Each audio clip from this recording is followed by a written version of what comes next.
Hello and welcome to the Blobber plays LoneWolfDS.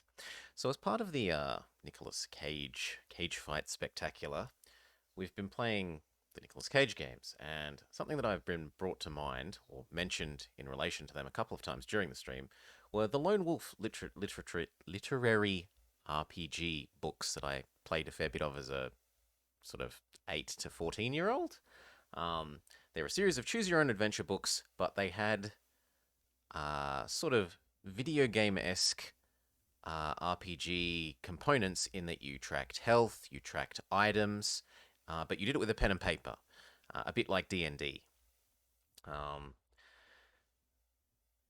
There has been all those books are, well, a large selection of those books are now freely available as HTML document things, but this is a homebrew application for the Nintendo DS. Yeah, it's kind of a bit like a single-player D&D campaign, but run by a book instead of by a human DM.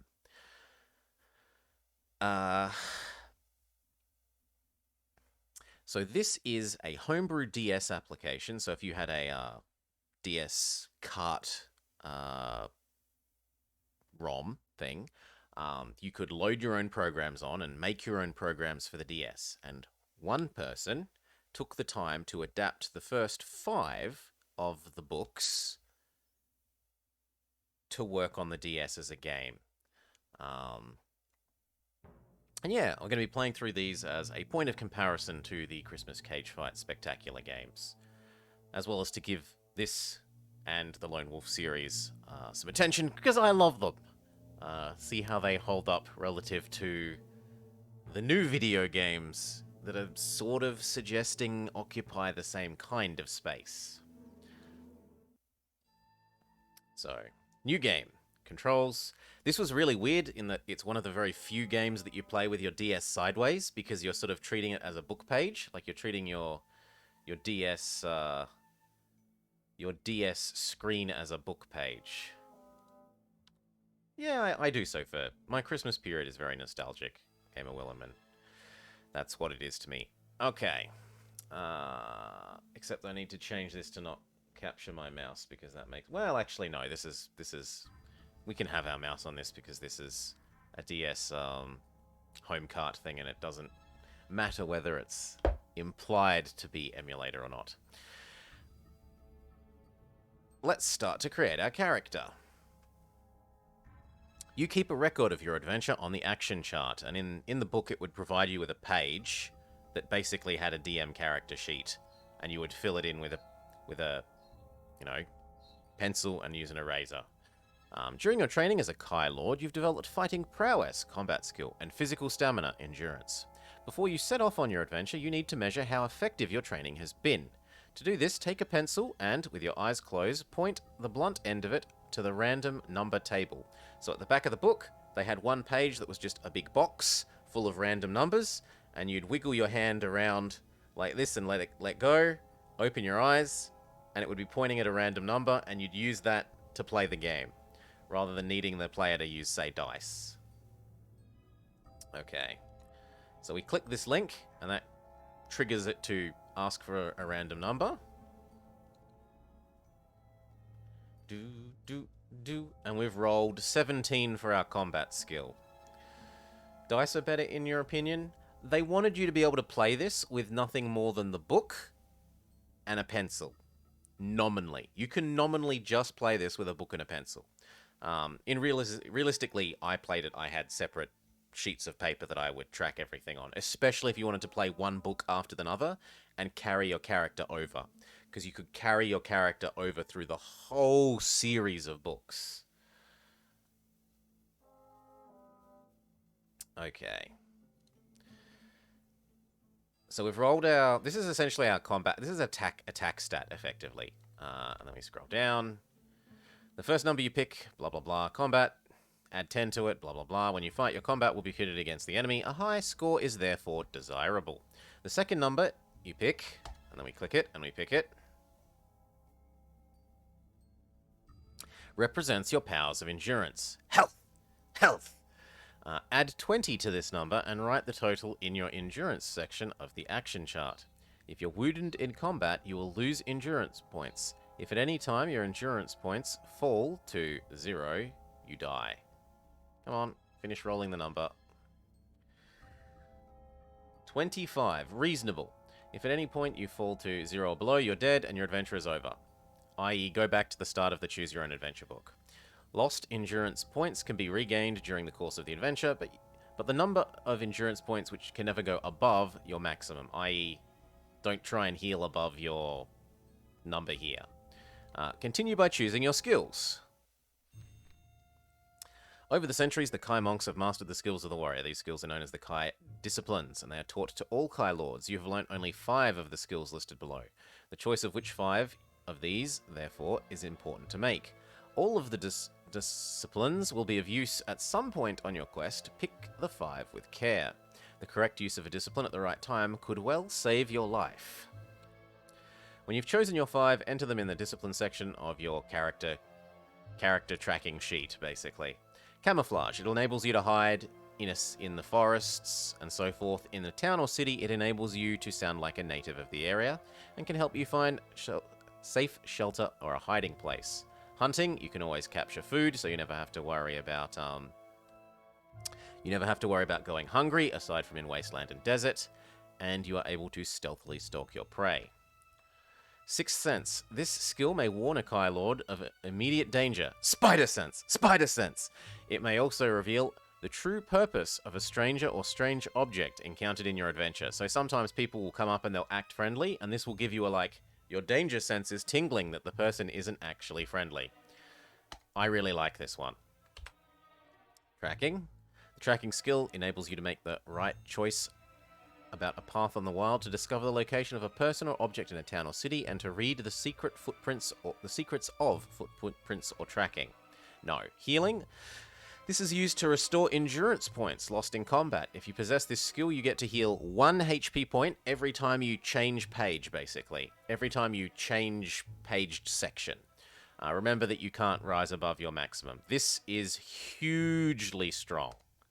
This is regenerative health. Weapon skill. This is basically you pick, in the same way as in D&D you might master a specific weapon and get combat bonuses with that weapon. This is the same thing. But the trouble with this one is, though, that the weapon that you master based on the random number table, and you might master something ridiculous like whip, when realistically, for most of the game, it really wants you, well, most of not the game as in this one book, but the latest series of books wants you to be playing with a sword, because there's a special magic sun sword thing that you pick up that is like, in the time of ages past, this sword was used to slay the evil, nasty wizard people. The evil wizard people, and they really want you to use that sword. It has extra, it has bonus to hit, bonus damage sort of stuff. And so if you don't get weapon skill with sword, you kind of get a bit annoyed. So we'll be skipping over weapon skill. Okay, Mind Shield. Basically, there are enemies that can have psychic power attack, and this is psychic power defense. And yes, please. And the opposite side, you yourself can have psychic power attack, where you also get to add 2 extra points to your combat skill because you're psychically attacking people at the same time that you're sword attacking them. This is basically free attack. There are, however, some, as it describes, enemies that are immune. And last skill that we'll be picking is Animal Kinship. It lets you communicate with small forest animals, etc., and to be able to guess the intention of other animals. Yes. The last one is also really good, but we only get 5. Later on, as the series progresses, you slowly get a larger number of skills per book. Is Mind Over Matter. Mind Over Matter is essentially tiny levitation, like tiny telekinesis. You can't, telekinesisly force lift up a giant chest or a horse, but you might telekinetically lift a key off of someone and then drag it over to you. That sort of thing. Small telekinesis. And finally, we set our equipment. You are dressed in a green tunic and cloak of the Kai Initiate. You have little with you to arm yourself for survival. All you possess is an axe, note it under the weapons section of your action chart, and a backpack containing 1 meal. noted under the meals section of your chart. Hanging from your waist is a leather pouch containing gold crowns. To find out how many, roll the random number table. How fast can you accelerate a small object? It's not really weaponizable. At least not from what I remember. You were dressed in a green... no, we done that. We got our money. We got 2 gold crowns. We rolled really low on our money starting. You discover amongst the smoking ruins of the monastery a map of Summerland. This is the sort of world... well, the north city from... the north area in the world that this is located in. And the capital city of Homgard and the land of Durinor, far to the east. You place the map inside your tunic for safety. You also find one of the following: a sword, a helmet, meals, blah blah blah. We roll the random number thing to find out what we got. And we got a mace. So we have an axe and a mace. We've got a meal in our backpack. We can change to the various wait, I need to be on the other view. This view? Yeah. One trouble is only one screen of the DS was touchable, so you have to switch between this and this way if you want, like... I like having the book pages on the right, but if you want to actually interact with choose what menu you're looking at, you've got to put it on the left, because that's where the touch ability of the DS is. But anyway, we will save what we've done so far. Ah, you can't save now. Fair enough. How to use your weapons and equipment. So we got to change back to here. We click this. No, we go down. Weapons aid you in combat. If you are skilled, if you have the bonus weapon skill in it, add 2 extra. If you have no weapons on you, -4 attack skill, essentially, when you fight someone. In your adventure, you may find other weapons. Remember, you can only carry 2 at once.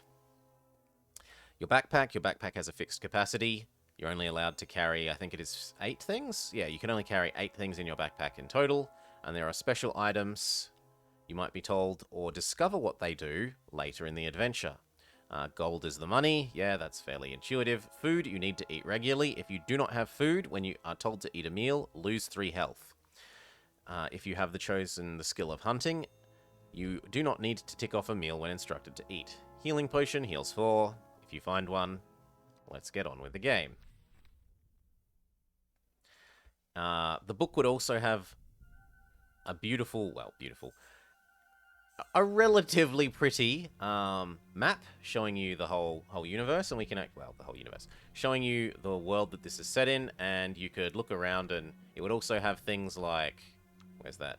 No, I want to go back up, and then left.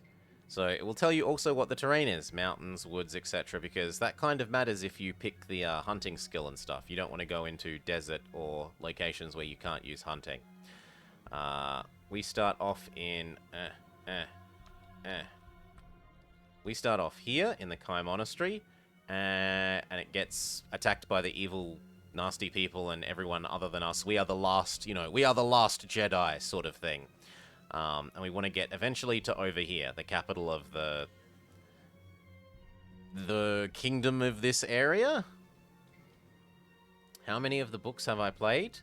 As in, when I was a kid, I played pretty much all of them. Of the original series, of the expanded spin-off thingy, a couple. Okay, the story so far. In the northern lands of Summerland, it has been custom for many centuries to send the children of the warrior lords to the monastery of Kai. There they are taught the skills and disciplines of their noble fathers. The Kai monks are masters of their art, and the children in their charge love and respect them in spite of the hardships of their training. For one day, when they have finally learnt the secret skills, they will return to their homes equipped in mind and body to defend themselves against the constant threat of war from the Dark Lords of the West. One sec. Bless me. In olden times, during the Age of the Black Moon, the Dark Lords waged war on Summerland. The conflict was a long and bitter trial of strength that ended in victory for the Summerlanding. At the great battle of Magangor, King Ulnar of the allies of Durinor broke the Dark Lord armies at the pass of Moitura and forced them back to the bottomless abyss of Maharaganor. Vashna, mightiest of the Dark Lords, was slain upon the sword of King Ulnar, called the Summer Sword, the Sword of the Sun. Since that age, the Dark Lords have vowed vengeance upon the Summer peoples and the House of Ulnar. Now it is the morning of the Feast of Fairman, when all of the Kai lords present at the monastery are present at the monastery for the celebrations. Suddenly, a great black cloud comes from the western skies. So many are the numbers of the black-winged creatures that fill the sky that the sun is completely hidden. The Dark Lords are ancient enemies of the Summerlending, are attacking. War has begun. On this faithful morning, you, Silent Wolf, the name given to you by the Kai, have been sent to collect firewood in the forest as a punishment for your inattention during class. As you are preparing to return, you see to your horror a vast cloud of black, leathery creatures swoop down and engulf the monastery. Dropping the wood, you race to the battle that has already begun, but in the unnatural dark, you stumble and strike your head on a low tree branch. You fall unconscious. The last thing you see in the poor light are the walls of the monastery crashing to the ground. Many hours pass before you wake. With tears in your eyes, you survey the scene of destruction. Raising your face to the sky, you swear vengeance upon the Dark Lords for the massacre of the Kai warriors. And with a sudden flash of realization, you know what you must do. You must set off on a perilous journey to the capital city to warn the king of this terrible threat that now faces his people. You are the last of the Kai. You are now Lone Wolf. Lone Wolf, Flight from the Dark, the adventure... Well, the actual story begins now. You must make haste, for you sense it is not safe to linger by the smoking remains of the ruined monastery. The black-winged beast could return at any moment. You must set out for the Summerling capital of Holmgard and tell the king the terrible news of the massacre, that the whole elite of the Kai warriors, except for yourself, has been slaughtered. Without the Kai lords to lead her armies, Summerland will be at the mercy of their ancient enemy, the Dark Lords. Fighting back tears, you bid farewell to your dead kinsmen. Silently, you promise that their deaths will be avenged. You turn away from the ruins and carefully descend the steep track. At the foot of the hills, the path splits in two directions, both leading into a large wood. If you wish to use your discipline of Sixth Sense, turn to 141.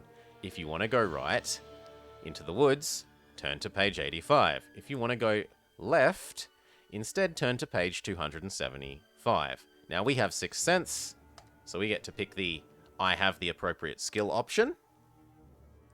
Your Sixth Sense has warned you that some of the creatures that attack the monastery are searching the two paths for any survivors, but you can avoid both of the tracks by making your way through the undergrowth of the woods. If you wish to head south, turn to page 56, or if you wish to cut through the heavier foliage towards the northeast, turn to 33. Now we're meant to head east, east, east, east, east. So... But the problem is if we go back to our map, we're at the monastery. We need to head down and right. Right? We need to head southeast. So I'm going to say we will head south. You hear the screams of a large winged beast above the trees. It is a Kran, a deadly servant of the Dark Lords. Quickly you hide beneath the thick fronds of a fern until the horrible shrieks have passed away. Turn to page 222. As you go on, you discover, Merry Christmas, Grocket, a forest path that divides at the point you join it. If you wish to use... the goal, Grocket, is just to play this, sorry. No. Goal, enjoy, old, RPG, book, game, thing. There we go. And plan, play game. If you wish to use your skill of tracking, which we don't have, turn to 67. If you wish to take the South Fork, turn to 140. If you wish to take the East Fork, which we kind of need to head east, turn to 252. In the center of a small clearing, you see a group of hunters, talking excitedly and gesturing wildly with their hands.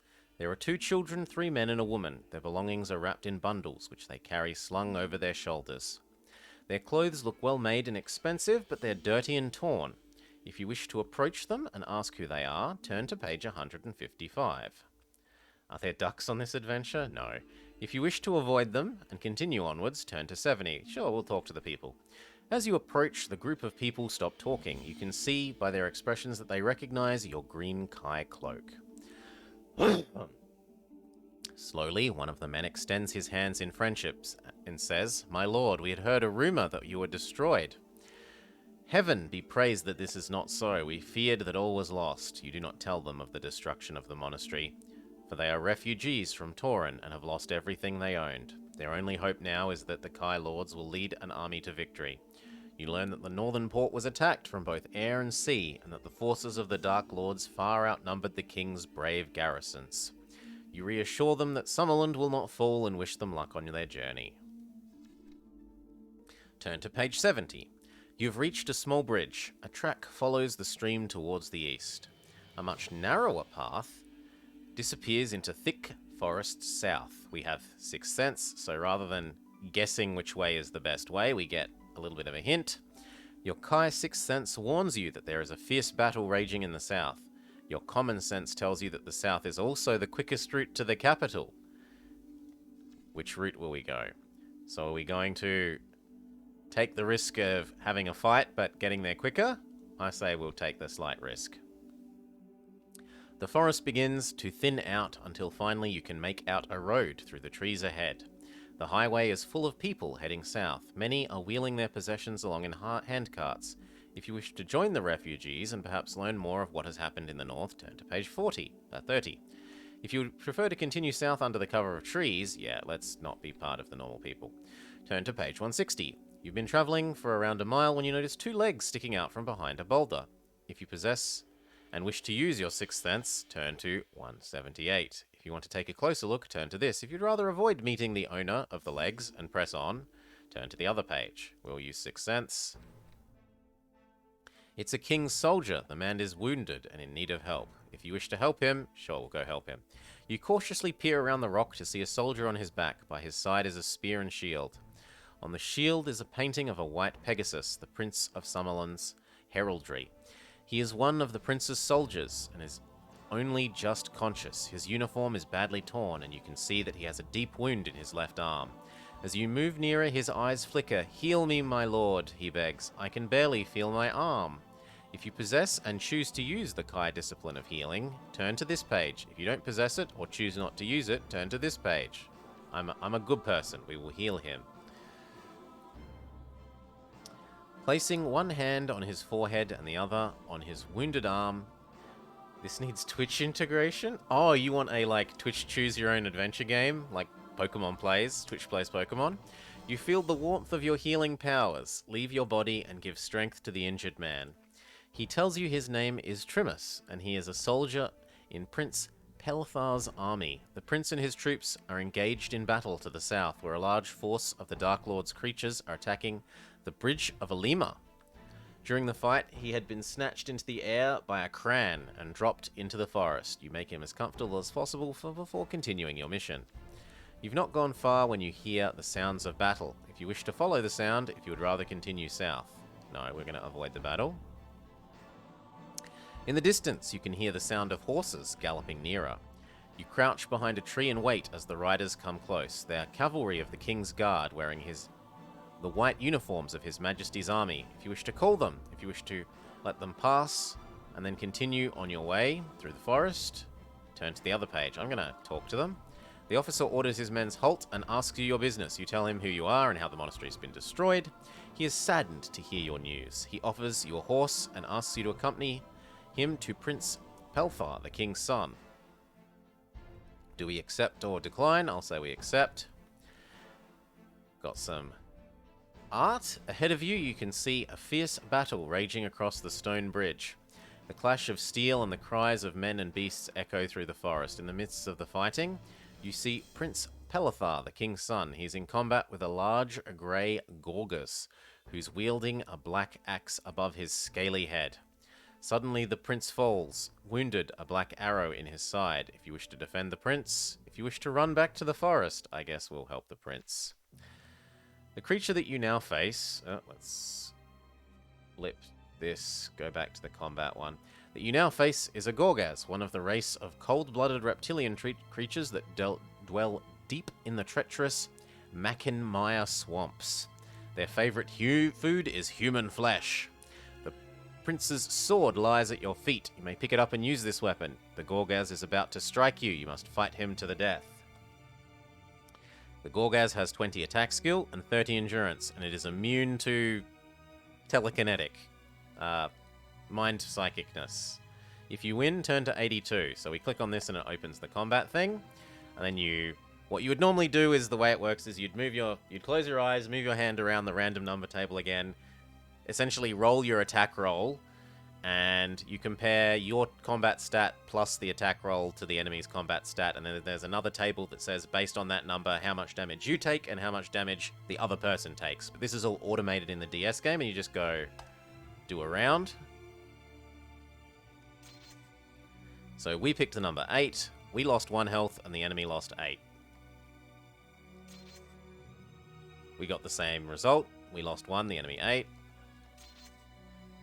We lost 6 and the enemy 1, so we did much poorer that combat round, but we still have more health than the enemy.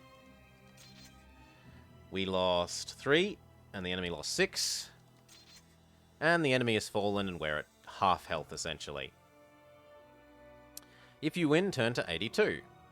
You've left behind some goods. Ah, yes, this is the auto thing. So I want to get rid of the mace and grab the sword. It's enforcing the rules, how it said we can only carry 2 weapons with us, and forcing us to drop the mace back on the field, which is fair enough. Yes, continue. I'm going to drop the mace. The sword is better.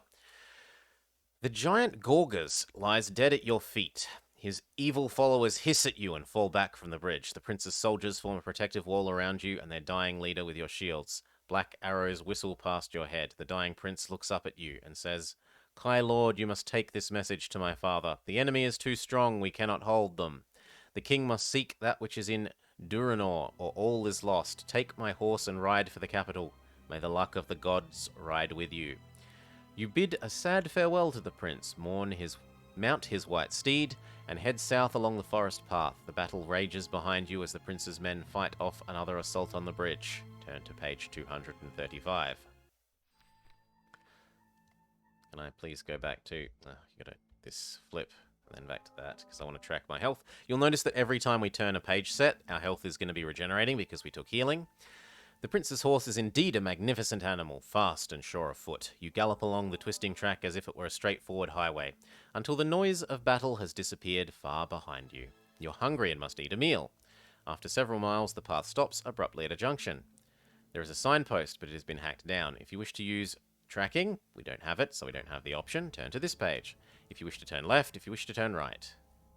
We'll go left. You're starving! If you continue without eating, you lose 3 health. Sucks to be us. But we regenerate 1 health because we have turned a page, we've made a page choice, and we have healing. So we lost 3 but gained 1. You've ridden around 3 miles when, in the distance, you spot the unmistakable silhouette of 5 large direwolves riding on the back a Gex. They seem to be going on ahead to where the path leads down into an open meadow.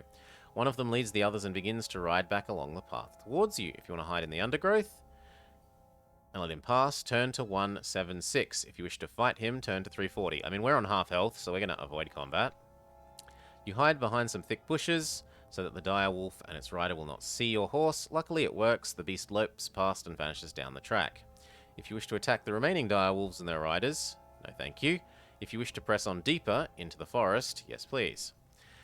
You ride deeper and deeper into the forest. Silently you thank the prince for his fine horse, for although the ground is a tangle of briar and roots, he never once falters.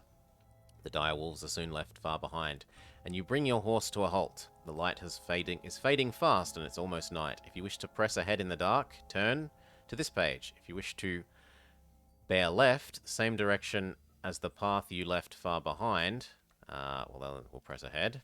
You've covered around 2 miles when the trees thin out. You see a small wooden shack on the edge of a lake. A cloaked man approaches you and offers to row you and your horse across the lake for 2 crowns, which is conveniently exactly how much money we rolled to start with. If you have the skill of Sixth Sense, turn to here. If you want to accept the offer, turn to here. And if you want to refuse, turn to here. We're happy to use the Force tells us that his intentions are good or evil. You sense something is wrong with fighting all about, and the forces of the Dark Nords so near. Why has this man stayed in the forest? You feel an aura of evil about him and decline his offer. Night falls and you are soon engulfed in total darkness. To press on would be useless, and you would lose your way. Tethering your horse to a tree, you pull your cloak about you and fall into a restless sleep. You're awoken by the sound of troops in the distance. Across the lake, you see the black-cloaked figures of Dakkarim and a pack of doomwolves and their riders. A cran appears from above the trees and lands on the roof of the small wooden shack. It's ridden by a creature dressed in red. The cran takes off and begins to fly across the lake to where you are hidden. If you wish to use camouflage skill, turn to this. If you wish to ride deeper into the forest, if you wish to fight it, we'll head into the forest. As you push on into the forest, you hear the wings of the cran pass overhead and disappear northwards. You ride on for an hour until you come to a clearing on the far side of the track. On the far side is a track that leads off to the south. If you wish to enter the clearing and take the south exit, turn to this page. If you'd rather skirt the edge of the clearing and pick up the track further on, I feel like that's the nicer option. You spur your horse to a gallop and race down the straight path. In the far distance, you can make out the silhouette of the capital on the horizon, its high walls and tall spires glinting in the morning sun. Your path joins a highway running from north to south. It is the main turnpike road between the northern port of Turin and the capital. You set off towards it, your eyes peeled for cran in the clear morning sky. You've ridden several miles and see no sign of refugees or the enemy. You race on towards a high ridge in the middle distance. From there, you should be able to see the capital. As you reach the peak, the sight that meets you is one of hope, but there is still one challenge you know you have to face. We get a picture of the capital city. Before you are the tall grey-white walls and shimmering spires of Holmgard. The city's banners flutter from the battlements in the fresh morning breeze. Stretching out towards the west, the river Elidel traces its course from the mountains of the Derncrag Range to the Holm Gulf. But below the mountain peaks, you see a vast black army marching relentlessly towards the capital. To the right, you can see the highway heading off over the rolling plain towards it. At a gallop, you could make the outer fieldworks of the city defenses in less than an hour, but you would be in the open for most of the time and vulnerable to attack by dragon thingies. Directly ahead of you, a wide river drifts sluggishly towards the Elidel. If you abandon your horse, you could swim towards the outer defenses under the cover of the riverbanks. Or there is a final alternative. To your left lies a graveyard of the ancients. These tombs and crumbling monuments to a forgotten age would conceal your approach, but it is a forbidden area. Many are the unnamed horrors that lie in restless sleep, waiting to consume an unwary trespasser. So, highway, river, totally not zombie-infested graveyard. I think we'll do the river. Peering over the steep undercut of the riverbank, you see a tangle of driftwood on the water's edge. A large tree trunk has grounded on the clay bank next to a small canoe. If you wish to use the log to float downriver, pick this. If you wish to use the canoe, obviously I pick the canoe. It's a small one-man canoe in very poor condition. The wood is split and warped, and the craft appears to be leaking in several places. You quickly patch up the worst of the holes with some clay and bail out the water. This has stopped the leaking for the moment. Stowing your equipment, you set off downstream using the driftwood as a paddle. After a short while, you hear the sound of horses galloping towards you. Use the sixth sense, hide on the left, hide in the bottom of the canoe, or attract their attention. We have Force Premonition. Your senses reveals that it's more than just horses. You can make out the very high shrieks of Giak war cries in the distance. By the number of the cries and curses, you estimate there are over a dozen of them, and probably doom wolves as well. You decide that advertising your existence isn't a good idea. Peering out carefully, you see 3 green-clad men on horses racing along the bank. You recognize them as border rangers, the regiment of the king's army that police the western borders. One of them is wounded and is slumped over the neck of his horse. Close behind follow a pack of 20 doom wolves. Their Giak riders are firing arrows at the rangers, which fall all about them. One ranger drops from his horse and rolls down the riverbank, a black arrow deeply embedded in his right leg. I'm not going to help him. Our quest is, as much as I would love to, our quest is more important than a single ranger. After nearly half an hour, you feel the current getting stronger. Looking out across the surface, you can see that you are approaching a whirlpool in the middle of a large river bend. You will surely drown if caught in its current. So you quickly swim towards the right-hand riverbank and continue your mission on foot, carrying your equipment. Turn to page 321. You walk for an hour along the twisting river's edge. Beyond the next turn, you can hear the faint noise of battle. You carefully climb a steep hillock to get a better view of the area. In the outer fieldworks of the city can now be seen. Drawn across the river is a line of barges chained together to form a floating barricade. You also see soldiers running along the log walls of the fieldworks, and you can hear the faint noise of battle drifting from the west. If you want to approach the barges, if you want to take cover in the trees, I think we'll hide in the trees and see what's going on. You climb the wooden bank of the river and see the logs of the fieldworks disappearing into the distance. The battle rages about 2 miles away, and the log wall has collapsed in several places where they are being attacked. Most of the fieldworks are unmanned, the soldiers having left to supply reinforcements for the raging battle. There is a gate in the wall if you wish to approach it. If you want to climb over, yeah, we'll head to the gate. As you reach the walls of the fieldworks, a large oak gate opens and you are hurried inside. A sergeant, bloodstained and battle-weary, calls to an officer, who turns and recognizes your cloak. "My lord, where are the other Kai Masters? We are in desperate need of their wisdom. The Dark Lords press us most cruelly, and casualties are high." You inform the brave officer of the terrible fate of your kinsman and the urgency of your mission to seek the king's counsel. Without saying a word, he motions a soldier to bring forward 2 horses. You mount and gallop off towards the high city walls. You reach the main gates of the capital and stare in awe at the height of the city walls. 200 feet high, the walls of Holmgard have withstood the ravages of time and the Dark Lords. You and the officers race through a tunnel of the inner gatehouse, 100 yards in length, and finally halt outside the doorway of the main watchtower. Great crowds of soldiers and civilians are running to and fro. If you want to keep following the officer, if you feel you stand a better chance on your own, go this way instead. We'll follow the officer. Staying close enough to the officer, you follow him through an arched portal and up a short flight of stairs to a long hall. Soldiers run back and forth, bearing orders on ornate scrolls to officers stationed around the city. A haggard and scar-faced man, dressed in white and purple robes of the king's court, approaches you and bids you follow him to the citadel. Yep, we'll follow the wizard. You follow the man into a small library off of the main hall. He pushes one of the many books on the shelves which line the 4 walls, and you hear a metallic click. One section of the bookcase slowly slides back to reveal a hidden passage. Keep following him. You walk for 10 minutes along a dark and winding corridor, and then start to climb a steep staircase to a small wooden door. The man presses a secret catch, and the door opens. You enter a large, plushly decorated bedroom with a huge marble bath that takes up one corner of the room.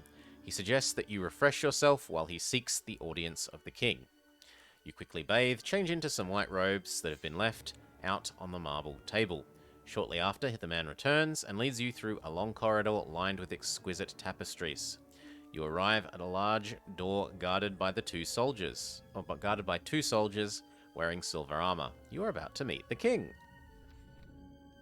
You enter the Chamber of State, a magnificent hall decorated lavishly in white and gold. The king and his closest advisors are studying a large map spread upon a marble plinth in the center of the chamber. Their faces are lined with worry and concentration. A silence fills the hall as you tell of the death of the Kai Lords and of your perilous journey to this citadel. As you finish your story, the king approaches and takes your hands in his. "Lone Wolf, you have selfless courage, the quality of a true Kai Lord. Your journey here has been one of great peril, and although your news comes as a grievous blow, the spirit of your determination is like a beacon of hope to us all in this dark hour. You've brought great honor to the memory of your masters, and for that we praise you." You receive the praise and heartfelt thanks of the entire hall, an honor that brings a certain redness to your young face. The king raises his hand, and all the voices cease. You have done all of Summerland. You've done all that Summerland could have asked of a loyal son, but she is yet in need of you. The Dark Lords are powerful once more, and their ambition knows no bounds. Our only hope lies within Duranor, where the power that once defeated the Dark Lords an age ago Lone Wolf, you are the last of the Kai. You have the skills. You must journey to Duranor and return with the Summer Sword, the Sword of the Sun. Only with that gift of the gods can we crush this evil and save our land. If you wish to accept the quest of the Summer Sword, begin your adventure with Book 2 of Lone Wolf. To be continued. Should we save our progress? Yes. And as I said, the first 5 books have all been turned into these. When I originally learnt about this, like I remember playing this on the DS, he'd only done 1 book when I found out about it. Or he or she, I don't know if it's a boy or a girl. But now there are more of them. I have to look up what the next book is actually called, though.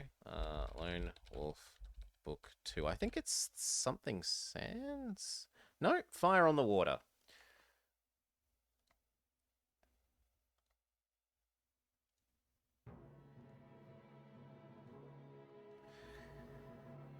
Whew. Now, is it going to... So on your DS, on the real DS, what you'd be able to do is load your character from the previous game. So the character that you... Well, I don't know that for sure, because as I said, I didn't play this. But what you would do with the physical books is you would carry over your character sheet from Book 1 now to Book 2. And so you could slowly but surely across the course of the adventures, you'd like find special magical item of +1, I don't know, armor of +1 compared to normal armor. And then for the whole rest of the adventures, you'd have that extra special thing, depending on which path you took and which special items you uncovered. Yeah, there's the first 5 are all about. If you're actually playing them on a real DS, you can, I think, load characters between them. It seems like that's true. I don't know how to get it to work on the emulator, though. In any case, cheers. I hope you have enjoyed. I have. And this provides, I think, a nice context for the people that were wondering what I was talking about with regards to sort of RPG Choose Your Own Adventure book in the discussion of the Nicolas Cage games. It's time for me to go have Christmas lunch with family and friends. I wish every single one of you a very Merry Christmas. I hope you have a lovely day with your friends and loved ones. I'll be back after lunch and maybe a little bit of a nap with the final of the Cage Fight Christmas Spectaculars. We'll be having a go at Heavy Rain, so maybe 2 or 3 hours. See you all.